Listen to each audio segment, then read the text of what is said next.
The scratchy wool of the emergency blanket was doing a terrible job of convincing me I wasn't cold. It was mostly just making me itchy.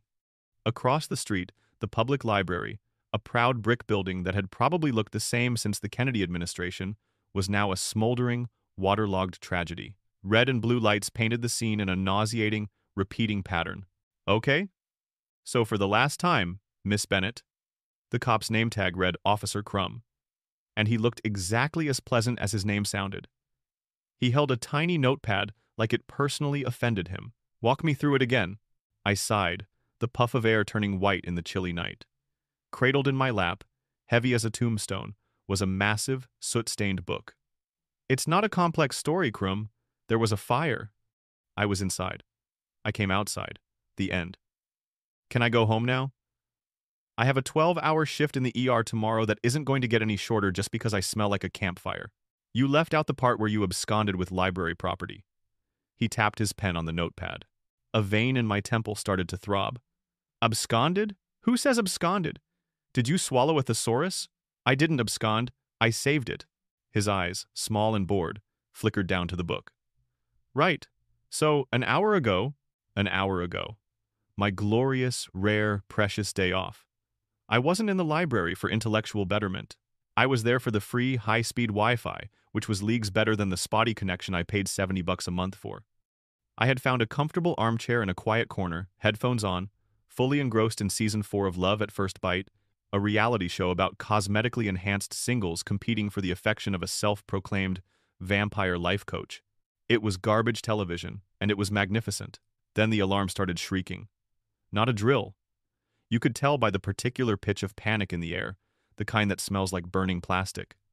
My nurse brain, the part of me that runs on caffeine and pure, unadulterated cynicism, switched on. While people were running in circles, I found myself pointing. Exit. Big red glowing sign. Can't miss it. A guy tried to shove his way into an employees-only door. No, sir, I said, grabbing his arm. That is not a secret portal to Narnia. It's a janitor's closet. The exit is that way. The smoke was getting thick. People were coughing, pushing. In the chaos, a tiny, wizened librarian with spectacles halfway down her nose grabbed the front of my jacket. Her eyes were wide with terror. She shoved the ridiculously heavy book into my arms. It felt like it was made of lead. Protect it, she gasped, her voice a dry whisper. It's irreplaceable. Before I could ask what it was, a first edition of Gray's Anatomy, the city's original charter, she was swept away in the tide of evacuees. A second later, a massive bookshelf, groaning under the weight of 1,000 forgotten histories, collapsed right where I'd been standing. My survival instinct, a finely honed tool from years of dodging bedpans and angry relatives, kicked in. I clutched the book to my chest, tucking it under my jacket like a leather-bound baby, and made a beeline for the door I'd been directing everyone else toward. And then I was outside. I finished, bringing us back to the present. Crumb was staring at me, his expression unchanged. So a librarian you don't know gave you a book you can't identify, and told you to protect it. That's the long and short of it, yeah? I tried to heave the book into his lap. Here, it's evidence. Property. Whatever. Just take it. My arms are going numb. He held up his hands, recoiling as if I'd offered him a dirty diaper. Whoa, no, can't do that. Chain of custody. The library director is on vacation in Aruba. We have to wait for him to get back to officially log it and check it against the manifest. You'll have to hold on to it until we can get a hold of him. Just don't let anything happen to it. I stared at him. He stared back. This was really happening. The city was entrusting a priceless artifact, or at least a very, very heavy one, to an overtired nurse who once killed a cactus. You're kidding me. Do I look like I'm kidding? Kroom asked. He didn't. He looked like he hadn't experienced a moment of joy since 1998. We have your statement and your address. Don't leave town. He snapped his notepad shut and walked away, leaving me on the curb, itchy, cold, and in possession of what felt like the world's most burdensome library book. I trudged the 6 blocks back to my apartment, the smell of smoke clinging to me. Inside, I dropped the book onto my coffee table with a heavy thud that rattled a precarious stack of takeout containers. It looked ancient, the dark leather cover blank, except for some singe marks. I didn't even open it. I was too tired to care. I ate a slice of cold, leftover pepperoni pizza over the sink and fell into bed, convinced that this was officially the weirdest Tuesday of my life. I had no idea that Tuesday was just the warm-up act. Section 2. The Penguin at the Door. I woke up to the feeling of a tiny, angry blacksmith hammering away inside my skull. It was the kind of headache born from smoke inhalation, stress, and 2.5 leftover beers. My apartment, in the harsh morning light, looked like it had been burgled by a gang of particularly lazy raccoons. Clothes on the floor, dishes in the sink, and the giant, ominous book sitting squarely on my coffee table, silently judging me. Then a knock. Sharp, precise, and entirely too energetic for 8 a.m. It was probably my landlord, Mr. Henderson, not to be confused with my favorite hypochondriac patient. Also, Mr. Henderson wanting to complain that my breathing was too loud again. I stumbled to the door, peering through the peephole. All I could see was black. Weird. Maybe a power outage? I undid the chain and pulled the door open, ready to deliver a sarcastic monologue about the joys of tenant-landlord relations. The words died in my throat. Standing in my dingy hallway, looking as out of place as a flamingo in a snowstorm, was a man. He was tall and severe, with silver hair swept back from his temples and a face that looked like it had been carved from judgmental Italian marble. He was dressed, from head to toe, in a black cassock with regal purple trim. He looked like a penguin. A very, very serious penguin. I stood there in my pajamas, a faded t-shirt featuring a cartoon sloth that read, "I'll get to it," and a pair of plaid flannel pants with a hole in the knee. My hair was in a bun that was less a hairstyle and more a cry for help. He looked me up and down, his expression a perfect blend of pity and disdain. His accent was thick, rolling his R's like he was gargling fine wine. "Signorina Chloe Bennett? That depends," I said, leaning against the doorframe. "Are you selling something, serving a warrant, or saving my soul? Because my interest level varies wildly depending on the answer." A muscle in his jaw twitched. "I am here on a matter of the utmost urgency. My name is Monsignor Claudio Verratti. I am the curator of the Archivum Secretum Apostolicum Vaticanum." He said the last part with a gravitas usually reserved for announcing the end of the world. I blinked. "Gesundheit. Look, if this is about a vacuum cleaner, I already have one. It doesn't work, but the principle is there." He stared at me as if I had just started speaking in tongues.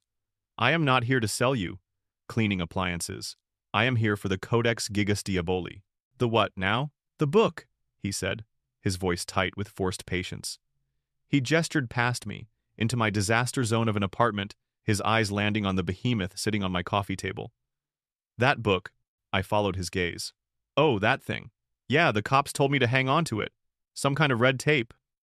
"You from the library's insurance company?"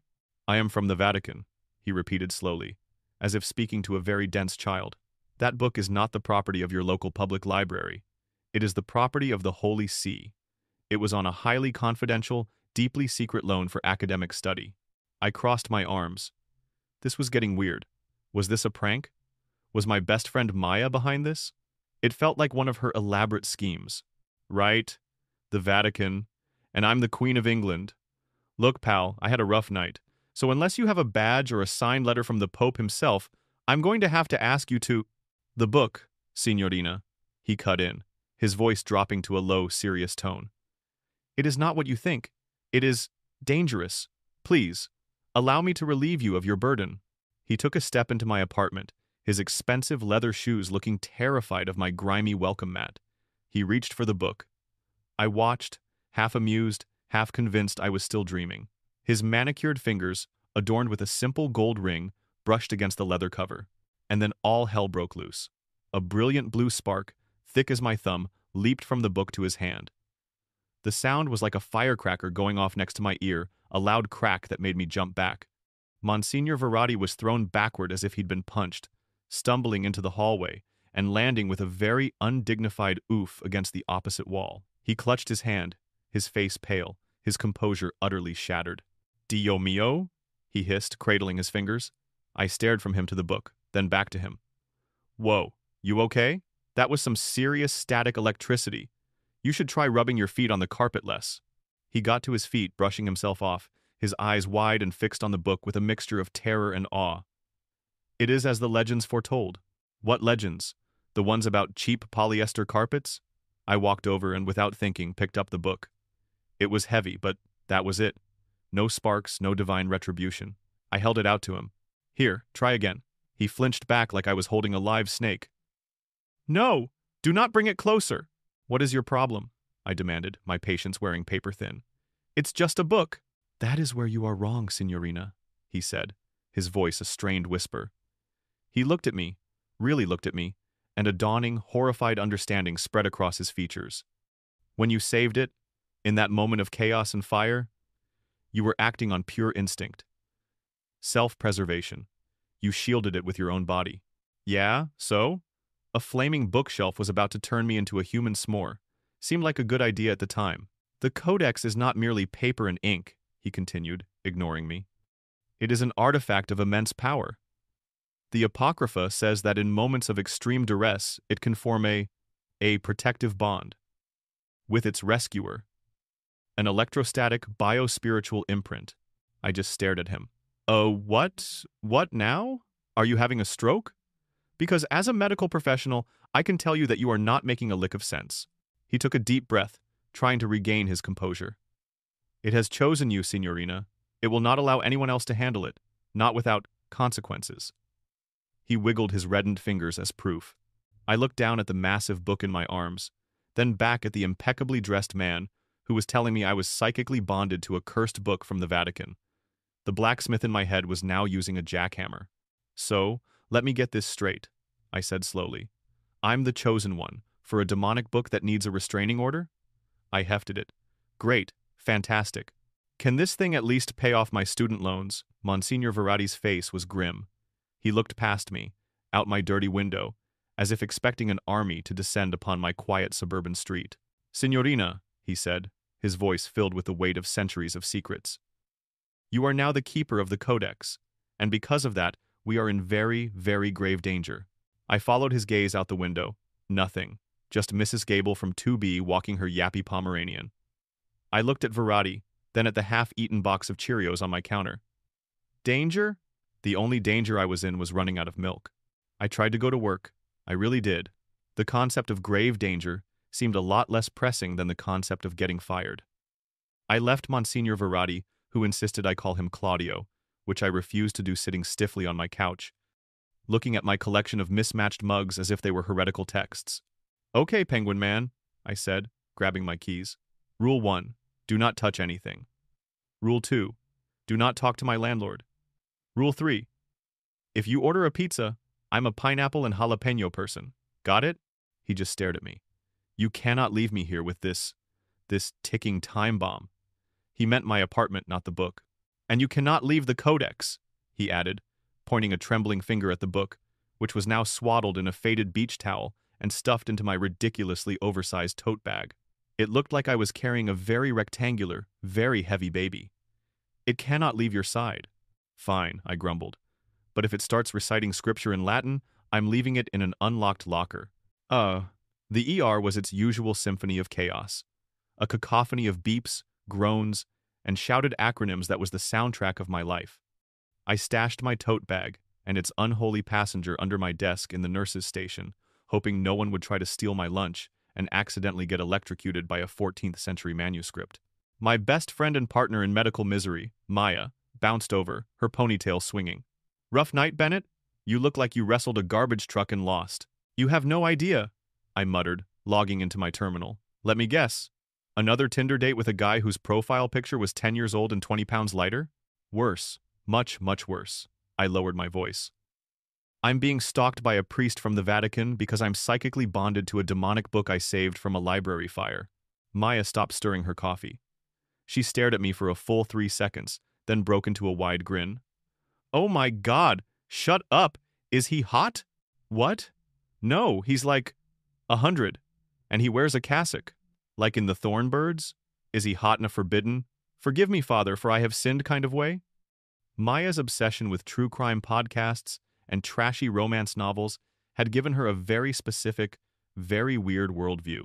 He's an uptight penguin, Maya, and I think he's either crazy or I am.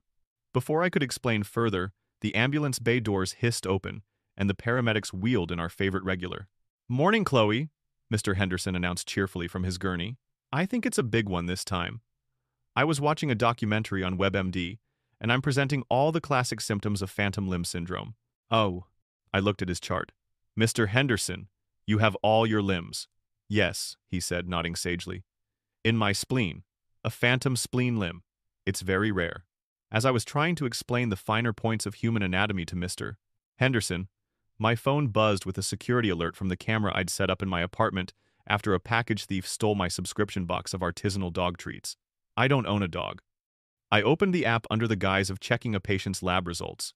The video feed showed two guys, dressed in shoddy-looking cable company uniforms, jimmying my front door open. They were not professionals. One of them immediately tripped over my yoga mat. I frantically dialed Varati's number. He'd insisted I take it. "They are here," he answered in a panicked whisper. "Two men. They look slovenly." "I see them," I hissed back, watching the live feed. "Just stay quiet in the bathroom. They won't look there. It's too scary." On screen, the two goons clumsily searched my apartment. They rifled through my mail, looked under my couch cushions, and one of them pocketed the jar of loose change I kept for laundry. They completely ignored the faint indentation on the coffee table where the world's most dangerous book had been sitting an hour earlier.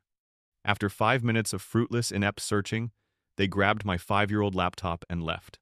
"They took my laptop," I whispered into the phone. The jokes write themselves. When my shift finally ended, I found Varati exactly where I'd left him, looking even more stressed. The police were already there. To my immense joy, it was Detectives Miller and Schmidt. Miller was the older one, with a face that had seen too many things and a mustache that had given up all hope. Schmidt was his opposite, young, bright-eyed, and clearly a fan of conspiracy theory forums. "Miss Bennett," Miller said with a deep, weary sigh. "We meet again. Breaking and entering this time. You're having a busy week." "You have no idea," I said. "Your friend here," he gestured to Varati, "wasn't very helpful. Kept talking about emissaries of a secret society and desecrators of the sacred." Varati stood taller. "They are the Societas Librorum Arcanorum.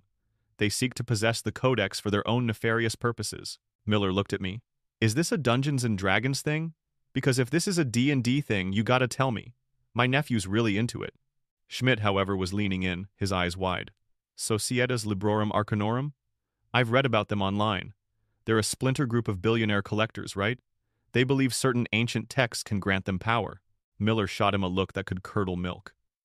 "Schmidt, get off the internet. Miss Bennett, we think this was a simple robbery. Probably saw you on the news last night, figured you got some kind of reward, and came looking for it. This gentleman," he nodded at Varati, "is probably a confused relative. We'll put out a bolo for your laptop." He sighed. "Try to stay out of trouble." They left, Miller looking annoyed and Schmidt looking like he'd just met a celebrity. Varati turned to me, his face pale. "They will not stop. They know you have it now. We are no longer safe here." "Safe? I live in an apartment with paper-thin walls and a ghost in the garbage disposal," I said. "I was never safe. Where are we supposed to go?" He looked at me, his expression grave. "We must take the Codex to a secure location. I have a contact, a trusted academic at a university 2 states over, Professor Albright. He specializes in pre-Renaissance occultism. He will know how to protect it." I stared at him. A road trip, with a Vatican curator, and a demonic electric book. My day off was officially, irrevocably, and spectacularly ruined. My car is a 2012 Honda Civic that I affectionately call the Beige Disappointment. It has over 150,000 miles on it. The check engine light is permanently on as a sort of decorative feature, and the passenger side window only goes down if you punch the door panel in a very specific spot. It was into this chariot of mediocrity that I, Monsignor Claudio Varati, and a 14th century demonic text swaddled in a surf's up, sun's out beach towel piled in. Claudio regarded the car's interior with the same horror he'd regarded my apartment. "Is this safe?" he asked, poking at a crack in the dashboard vinyl. "It passed inspection," I said cheerfully. "Last year? Mostly. Now buckle up, Padre, we're burning daylight." The first hour was a masterclass in silent, judgmental tension. The second hour was when the culture clash truly began. It started with lunch. "I require sustenance," Claudio announced, as if he were a king demanding tribute. "Right, food." I pulled into the drive-thru of a burger joint. The disembodied, tinny voice from the speaker crackled, "Welcome to Burger Bliss, can I take your order?" "Yes, I'd like a number 3 large, with a Diet Coke," I said. Then I turned to Claudio. "What do you want?" He leaned hesitantly toward the speaker. "To whom am I speaking?" "It's Brenda." the speaker sighed. Signorina Brenda, Claudio began, his voice laced with confusion. I am uncertain of your process. Do you have, perhaps, a simple pan-seared branzino with a lemon caper sauce? There was a long pause. Sir, this is a burger bliss. We'll take 2 number 3s, I cut in, pulling the car forward. When I handed him the bag, he peered inside with deep suspicion. He unwrapped the burger with the delicate precision of a bomb disposal expert. He sniffed it. What is this? Cheese? It is unnaturally orange. It's American cheese, I said, merging back onto the highway with a mouthful of fries. It's our greatest contribution to global cuisine, that and ranch dressing. He took a tentative bite. He chewed slowly, his eyes closed in intense concentration. I waited for the verdict. It is surprisingly palatable, he admitted, a statement which, for him, was the equivalent of a rave review. Next came the battle for the radio. I had my 2000s pop-punk angst playlist going. Claudio endured 3 songs by Blink-182 before he finally snapped. Must we listen to this? This caterwauling? He asked, his hands covering his ears. It sounds like adolescents shouting in a garage. It's the music of my people, I said defensively. It speaks to the soul. It speaks of poor life choices and a profound lack of musical talent. He fiddled with the knobs until he found a classical station. The serene, orderly notes of a Vivaldi concerto filled the car. Fine, I grumbled. But if I fall asleep at the wheel because of your boring violin music, it's on you. The real fun started about 3 hours into the trip. I noticed it first in the rearview mirror. A bright yellow Hummer. It was the kind of vehicle that screamed, I have a tiny personality and I'm compensating for it. It had been behind us for the last 20 miles, matching my speed exactly. Don't look now, I said, my voice low. But I think we have a tail, and it's the ugliest car I've ever seen. Claudio twisted around, his eyes widening. The Societas! They have found us! How? I demanded. Did you post our location on the Vatican's Instagram story? They must have placed a tracking device on my person during my initial altercation at your residence, he theorized. Great. So they're competent enough to plant a tracker, but they hire burglars who trip over yoga mats. Makes perfect sense. The Hummer sped up, pulling into the lane beside us. The passenger window rolled down. A burly man with a shaved head and a neck tattoo of what looked like a very angry badger glared at us. He gestured for me to pull over. Nope, I said, flooring it. The beige disappointment whined in protest but lurched forward. And so began the most pathetic, low-speed car chase in the history of espionage. We were on a busy interstate, hemmed in by minivans and tractor-trailers. I couldn't go much faster than 75. The Hummer, a monument to poor fuel economy, easily kept pace. What is the plan, Signorina? Claudio yelled over the roar of the engine and Vivaldi's Four Seasons. The plan is to not die and not get arrested? I swerved sharply, taking an exit ramp marked for a shopping mall. The Hummer followed, its massive tires squealing. I weaved through the parking lot, dodging distracted shoppers and rogue carts. They're not going to try anything in a public place, I reasoned. I was wrong. The Hummer rammed into my rear bumper. The beige disappointment fishtailed. The Codex, still wrapped in its towel, slid off the back seat and onto the floor with a heavy thud. The Codex! Claudio cried. It'll be fine. It's probably indestructible. I yanked the wheel, cutting across a row of parking spaces and aiming for the multi-level parking garage of a department store. We shot up the ramp, the tires screeching. I took the turns as fast as I could, the car groaning. On the 3rd level, I saw my chance. I slammed on the brakes, did a 3-point turn that would have made my driving instructor weep, and sped back down the ramp we had just come up. The Hummer, surprised by the maneuver, overshot the turn and was now facing the wrong way. As we passed them going in the opposite direction, I saw them struggling to turn their behemoth around in the narrow lane. I didn't stop. I flew out of the parking garage, navigated the mall's ring road, and shot back onto the main street. I risked a glance in my rearview mirror. The last I saw of the ridiculous yellow Hummer, it was hopelessly, hilariously stuck in the drive-through lane of a Chick-fil-A, wedged between the menu and the pay window. My heart was hammering against my ribs. Adrenaline coursed through my veins. Claudio was gripping the dashboard, his knuckles white, muttering what sounded like a string of Hail Marys in Italian. I took a deep, shuddering breath. See? I said, my voice shaky but triumphant. What did I tell you? Boring violin music makes me drive better.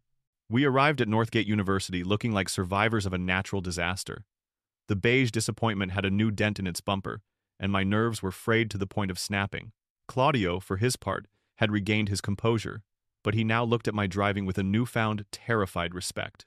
The campus was ivy-covered and idyllic, a stark contrast to the chaos we'd just escaped. We found the Department of Antiquities in a Gothic-style building that looked like it was one gargoyle away from being Dracula's summer home.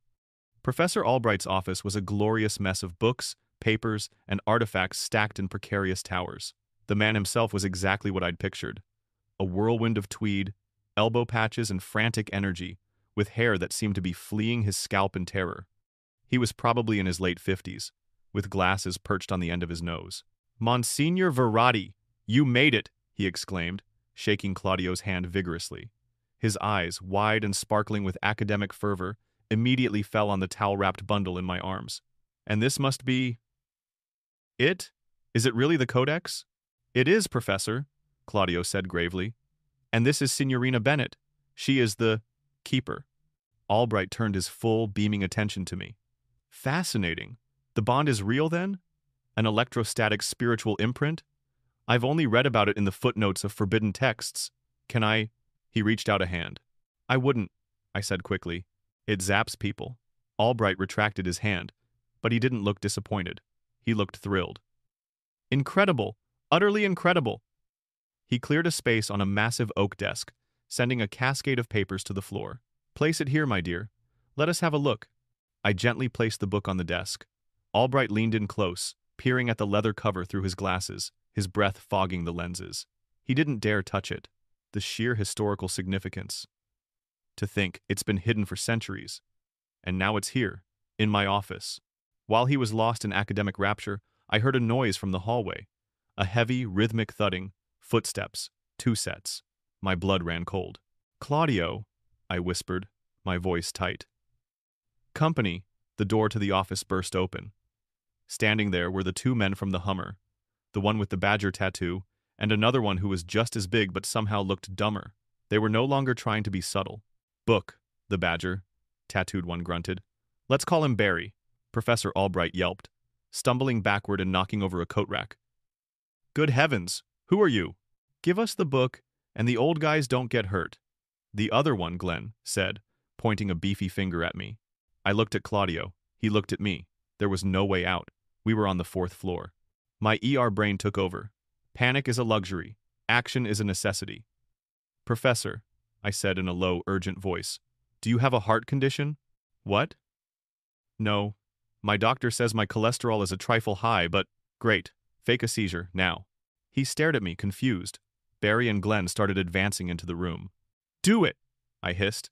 To his credit, Albright, for all his academic bluster, was a surprisingly good actor. He let out a strangled cry, his eyes rolled back in his head, and he began to twitch and flop on the floor with theatrical gusto. Barry and Glenn stopped, confused. "What's wrong with him?" Glenn asked. "He's, allergic to idiots?" I shouted.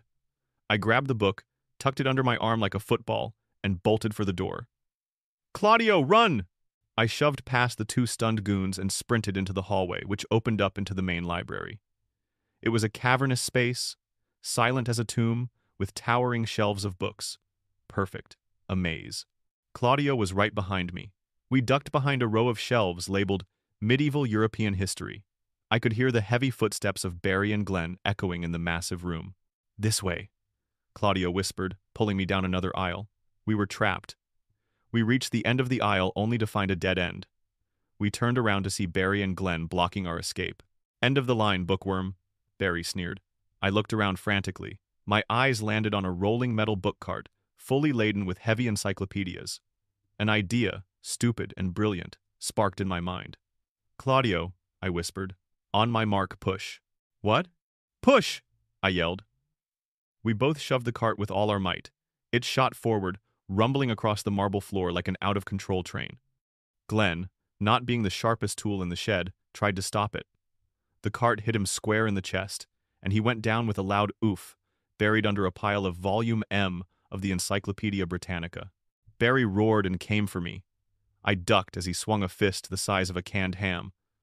I scrambled away, looking for a weapon. Claudio, meanwhile, had his own moment of inspiration.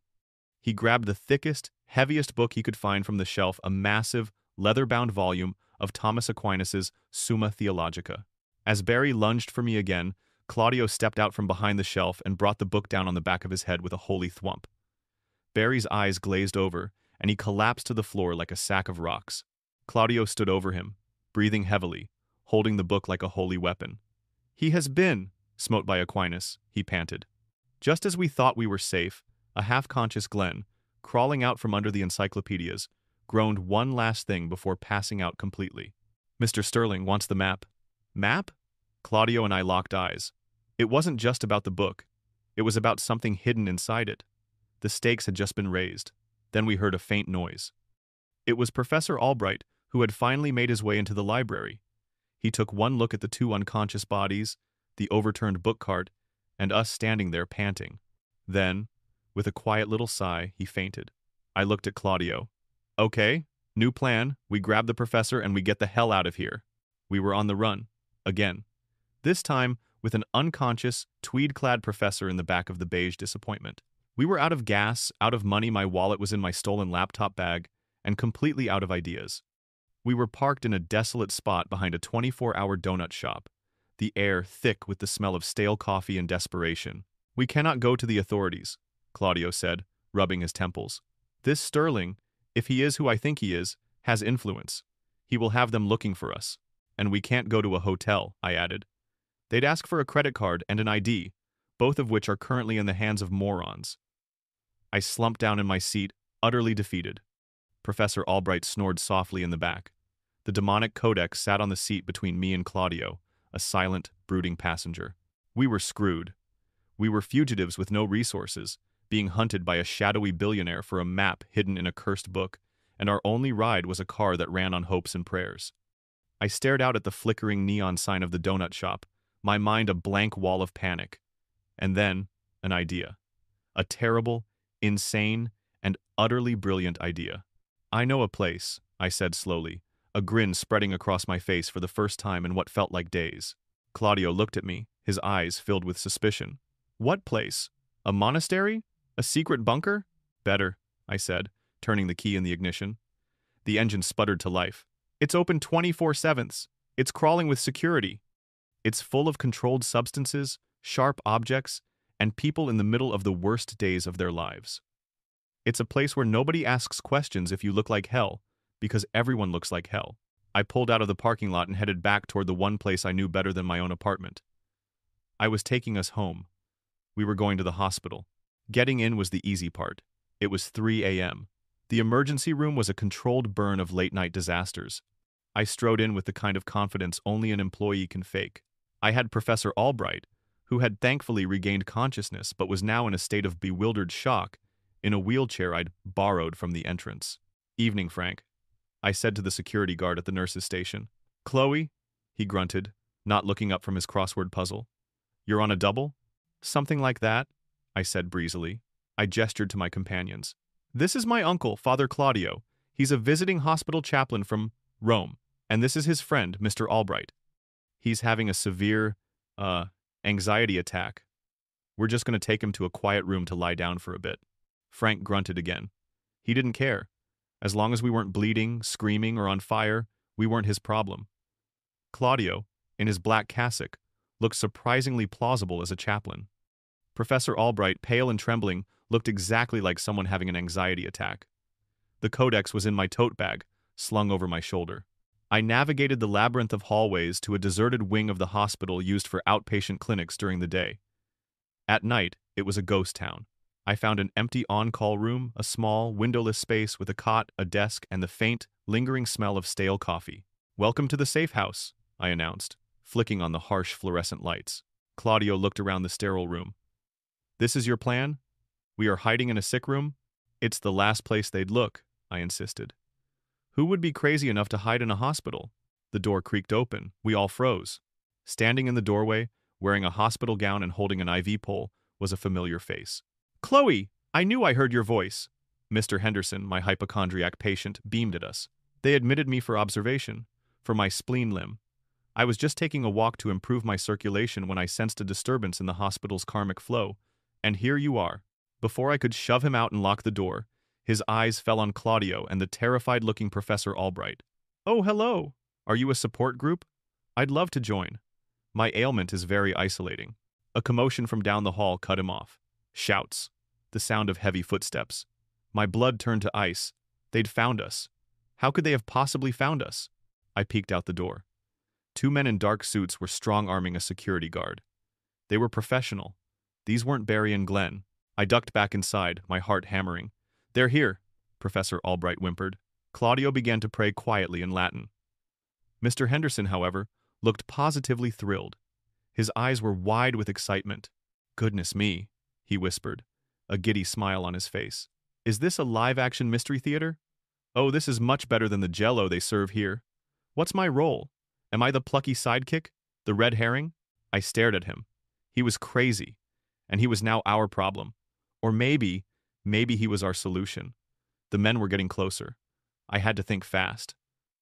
Mr. Henderson, our unwitting, completely unhinged accomplice, was our only wild card. The on-call room door flew open with a bang. A man who was entirely too handsome and well-dressed for 3 a.m. in a hospital strode in, flanked by his 2 suit-clad goons. He was tall, with perfect hair, a dazzling white smile, and the cold, empty eyes of a shark. "Chloe Bennett, I presume," he said, his voice as smooth as silk and just as synthetic. "Julian Sterling, a pleasure. I believe you have something of mine." He looked past me to the tote bag on the cot. "Sorry, buddy," I said, stepping in front of it. "This floor is for authorized personnel only. Visiting hours are over." Sterling chuckled. "Oh, I think you'll find I'm authorized." He snapped his fingers. One of his goons pulled out a device that looked like a TV remote and pointed it at the hallway. A heavy clunk echoed from both ends of the corridor. Magnetic locks. We were trapped. "Now, the book. Hand it over, and we can all go home." This was it. My home turf.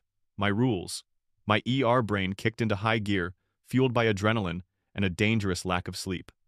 I looked at my team. A panicked priest, a terrified academic, and a hypochondriac who thought this was dinner theater. It wasn't much, but it would have to do. "Plan B," I whispered to Claudio. "Cause chaos."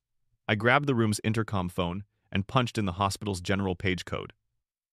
"Paging Dr. Acula," I said, my voice calm and professional. "Dr. Acula, you're needed in the blood bank stat." Sterling looked confused. His goons exchanged glances. Before they could react, I made my move. I grabbed a metal bedpan from a nearby shelf and flung it like a frisbee at the head of Goon Hasson. It connected with a satisfying clang. While he was stunned, Claudio, channeling his inner warrior monk, grabbed a heavy IV pole and charged, holding it like a jousting lance. He jabbed Goon number 2 inches the stomach, who doubled over with a grunt. "Mr. Henderson, get the professor out of here!" I yelled. Mr. Henderson, bless his delusional heart, saluted smartly. He grabbed Professor Albright's wheelchair and pushed him out into the hall at a surprisingly high speed. Sterling, enraged, came after me. I ducked into the hallway, grabbing the first thing I could find, a crash cart. I shoved it toward him, sending a shower of syringes, gauze, and defibrillator paddles scattering across the floor. Suddenly, a new voice joined the fray. "Chloe, what the hell is going on?" It was Maya, who must have been coming on for the night shift. She took in the scene, the men in suits, me wielding a bedpan, Claudio locked in combat with an IV pole, and didn't even blink. "Maya, I need a diversion, a big one," I yelled. She grinned, a spark of beautiful madness in her eyes. "You got it." She disappeared into the laundry chute room. A minute later, a torrent of hot, soapy water began flooding out from under the door, creating a slippery, sudsy barrier down the hallway. Sterling's men, trying to advance, slipped and slid like cartoon characters. The final confrontation happened in the most ironic place possible, the hospital chapel. It was a small, quiet room at the end of the hall, our last refuge. We barricaded the door with a hymn board and a row of kneelers. Sterling and his one remaining conscious goon started pounding on the door. "It's over, Bennett," Sterling shouted from the other side. "There's nowhere left to run." He was right. We were cornered. Claudio was praying, Professor Albright was hyperventilating, and I was fresh out of bedpans.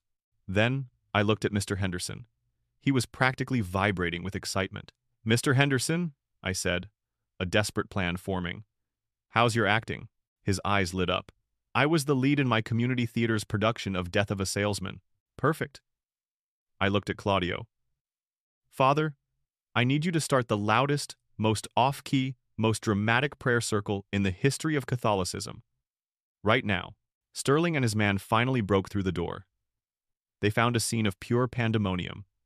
Claudio was standing on a pew, arms outstretched, bellowing a Latin prayer at the top of his lungs. And in the center of the room, Mr. Henderson was clutching his chest, his face turning a theatrical shade of purple, and gasping for air. My spleen limb, he choked out, collapsing to the floor in a heap. The light. I see the light. It's beige. The scene was so utterly bizarre that Sterling and his goon just stood there, completely dumbfounded. The sheer, unadulterated weirdness of it all was the perfect distraction. It was exactly the opening detectives Miller and Schmidt needed. They came storming into the chapel, guns drawn. They must have followed a tip from Schmidt's conspiracy forums, or maybe they just had a sixth sense for my particular brand of trouble. "Freeze! Police!" Miller yelled, his voice echoing with glorious, beautiful authority. Sterling stared at the cops, then at the dying Mr. Henderson, then at the priest singing on the pew, and finally at me. He just looked tired. The fight was over. The aftermath was a glorious mess. The hallway was covered in soap suds, the chapel was in disarray, and Mr. Henderson was giving a dramatic, tearful statement to a bewildered-looking Detective Schmidt, claiming to have had a religious experience during his near-death by spleen episode. Detective Miller surveyed the scene, his mustache drooping with a profound sense of cosmic exhaustion. He looked at the two cuffed goons, the soaking wet billionaire, and then at me. He didn't even ask what happened. He just shook his head slowly. "Bennett," he said, his voice gravelly. "I'm not even going to try and put this in the report. The paperwork would kill me. Just, for the love of God, try to stay off my radar for a decade or two. Please." He walked away, muttering about early retirement. With Sterling and his crew in custody, the threat was gone. Claudio cautiously reached for the codex, still in my tote bag. This time, there was no spark, no shock, just the quiet weight of old paper and leather. "The bond," he whispered, his voice filled with awe. "It is broken. The danger has passed." He looked at me, his usually severe expression softened by something I couldn't quite place. Gratitude. "Signorina Bennett, Chloe, the Holy See, and indeed the world, is in your debt. We would like to offer you a reward for your courage." I thought about it for a second. A holy relic? A lifetime supply of communion wafers? Can you make $124,382.57 in student loan debt disappear? I asked, deadpan, because that would be a real miracle. For the first time since I'd met him, a genuine, warm smile spread across Monsignor Claudio Verratti's face. "For the keeper of the codex?" he said, a twinkle in his eye. "I believe we can arrange that." A week later, life was almost back to normal. Almost. The ER was the same chaotic circus it had always been, but something had changed. An email from the Department of Education had confirmed that my student loan balance was now $0. It was the most beautiful thing I had ever seen. Maya wouldn't stop pestering me for details, convinced I was now a secret agent for the church. Mr. Henderson had been discharged and now claimed to have developed stigmata, though it looked suspiciously like a rash from the hospital's cheap soap. I was in the break room, enjoying a precious 5 minutes of peace and a lukewarm cup of coffee. Everything was the same, yet everything was different. I felt lighter. I felt like for the first time I might actually be able to handle whatever this crazy job, this crazy life, threw at me. My phone buzzed on the table. It was a text from an unknown international number. I opened it. "Signorina Bennett. The codex and the map it contained are secure. Also, a theological question has arisen. The Holy Father wishes to know your opinion. Is gluten-free pasta an abomination? Your insight would be valued. MV." I stared at the screen, a slow, genuine smile spreading across my face. The world was still a crazy, unpredictable place. But now, it seemed a little less scary and a lot more interesting. I typed back my reply, my fingers flying across the screen. Total abomination. Stick to the real stuff. I hit send, took a sip of my coffee, and went back to work.